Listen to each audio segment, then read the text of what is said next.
Hello guys, तो कैसे हैं आप लोग। और इस वीडियो में अपन बात करने वाले हैं कि ऐसी कौन सी कॉमन नर्सिंग रिस्पॉन्सिबिलिटीज़ है जो आप फार्मा की किसी भी ड्रग में लिख के आ सकते हो। अब देखिए, आपको एक चीज़ बताऊं कि फार्मा अपने नर्सिंग के फील्ड में इतनी कोई इंपॉर्टेंट रोल नहीं करती। ठीक है, इंपॉर्टेंट इसके अंदर सबसे मेन होता है कि आप नर्सिंग रिस्पॉन्सिबिलिटी क्या लिख के आते हो। ये बहुत इंपॉर्टेंट होता है, क्योंकि देखिए फार्मा जो भी ड्रग प्रिस्क्राइब करना है वो डॉक्टर का काम है। अपन को बस ये पता होना चाहिए कि फार्मा के अंदर कौन सी ड्रग है, वो किस काम में आ रही है, बस मतलब कि एक छोटा नॉलेज बहुत है।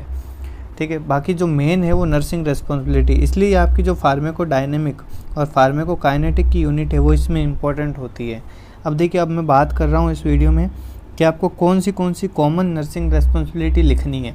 इससे पहले मैं आपको बता दूं कि किसी भी ड्रग के अंदर आपको लिखना क्या क्या होता है। तो देखिए, आप इंट्रो को ऐड करिए, क्लासिफिकेशन को ऐड करिए। 4 नंबर के क्वेश्चन में आपका क्लासिफिकेशन अच्छा है तो आपको नंबर मिल जाएंगे। फिर mechanism of action, pharmacokinetic, indication मतलब होता है यूज़। ठीक है, फिर कॉन्ट्रा इंडिकेशन मतलब कहाँ यूज़ नहीं करनी है। साइड इफ़ेक्ट मतलब होता है वही नोजा, वॉमिटिंग। ठीक है, कि कहाँ पे उस ड्रग को लेने के बाद बॉडी में अनडिजायर्ड इफ़ेक्ट कौन से आएंगे। और नर्सिंग रेस्पॉन्सिबिलिटी, आपको नंबर मिलते हैं एक तो क्लासिफिकेशन में, कई बार मैकेनिज्म ऑफ एक्शन में और नर्सिंग रेस्पॉन्सिबिलिटी में।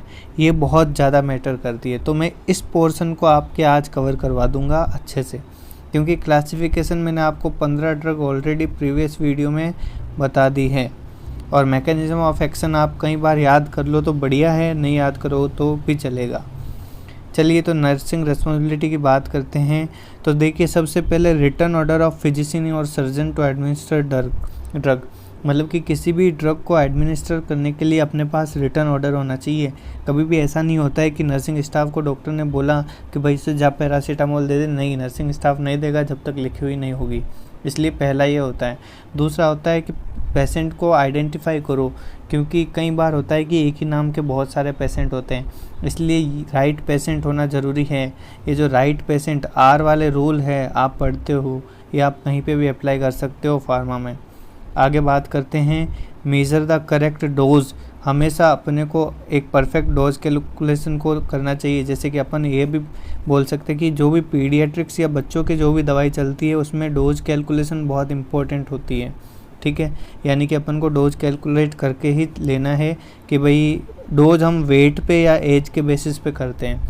आपने देखा होगा एंटी सीरम देते हैं या फिर एंटी विनम देते हैं तो वो वेट या एज के अकॉर्डिंग देते हैं। ठीक है, आगे चलते हैं। अगला आप लिख सकते हो कि आप उसे करेक्ट रूट से एडमिनिस्टर करोगे, मतलब कि एक परफेक्ट रूट होना चाहिए, उसी से उसको एडमिनिस्टर करना है, वरना फिर हाइपर सेंसिटिव रिएक्शन हो सकती है।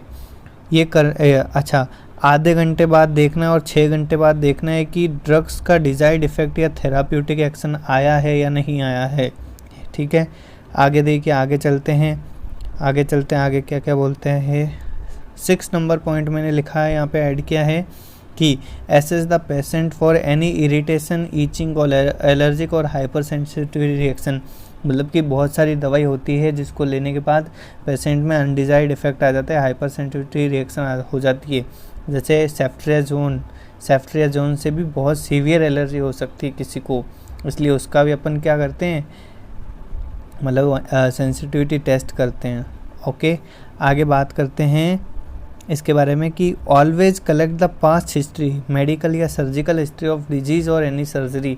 पहले कोई भी बीमारी थी या पहले कोई सर्जरी हुई तो उसकी हिस्ट्री कलेक्ट करनी है, क्योंकि कई बार होता है किसी के दिल का ऑपरेशन या हार्ट का ऑपरेशन हो रखा होता है तो उसमें अपन ड्रग सोच समझ के चलाते हैं। किसी को डायबिटीज़ है तो ड्रग सोच समझ के चलाते हैं।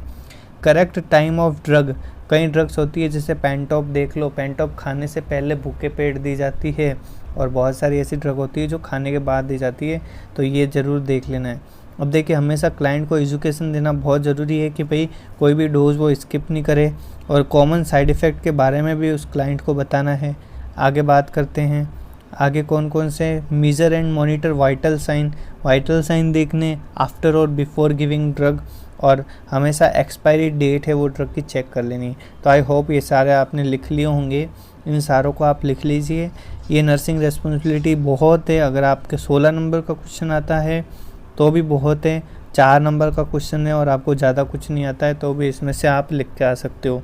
बाकी 4 नंबर में कम से कम आप 4 से 8 रिस्पॉन्सिबिलिटी लिख के आओ, बहुत है। और 16 नंबर में ये सारी होनी चाहिए।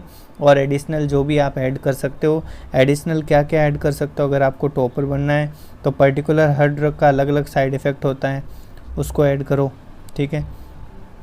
इसलिए उनको ऐड करके उनको रिजॉल्व कैसे करना है उसके बारे में बताना है, ठीक है।